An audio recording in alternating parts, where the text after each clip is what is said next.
America అధ్యక్షుడు Trump మరోసారి సంచలన వ్యాఖ్యలు చేశారు.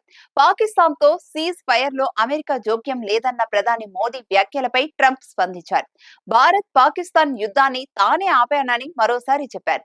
అంతేకాదు ఐ లవ్ పాకిస్తాన్ అంటూ కామెంట్ చేశారు. మోదీ గొప్ప వ్యక్తి అని అన్నారు. యుద్ధాన్ని ఆపడంలో పాకిస్తాన్ నుంచి ఆర్మీ చీఫ్ మునీర్, భారత్ నుంచి ప్రధాని మోదీ కీలకంగా వ్యవహరించారని తెలిపారు.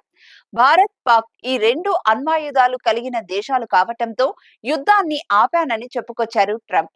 గత రాత్రి మోదీతో వాణిజ్య ఒప్పందంపై చర్చించినట్లు తెలిపారు Trump. Pakistan army chief Munir తో భేటీ సందర్భంగా ట్రంప్ చేసిన ఈ వ్యాఖ్యలు డిస్కషన్ కు దారితీశాయి. ఐ లవ్ పాకిస్తాన్ అని అనడమే కాకుండా పహల్గామ్ ఉగ్రవాద దాడి సూత్రధారి పాక్ ఆర్మీ చీఫ్ మునీర్ ను ట్రంప్ ప్రశంసించడం విమర్శలకు తావిచ్చింది. ట్రంప్ తీరుపై భారతీయులు ఆగ్రహంగా ఉన్నారు. భారత్ కు శత్రువు అని తెలిసి కూడా ట్రంప్ పాకిస్తాన్ కు ప్రాముఖ్యత ఇవ్వడం, ఆ దేశంతో సన్నిహితంగా మెలగడం భారతీయులకు తీవ్రమైన కోపం తెప్పిస్తోంది.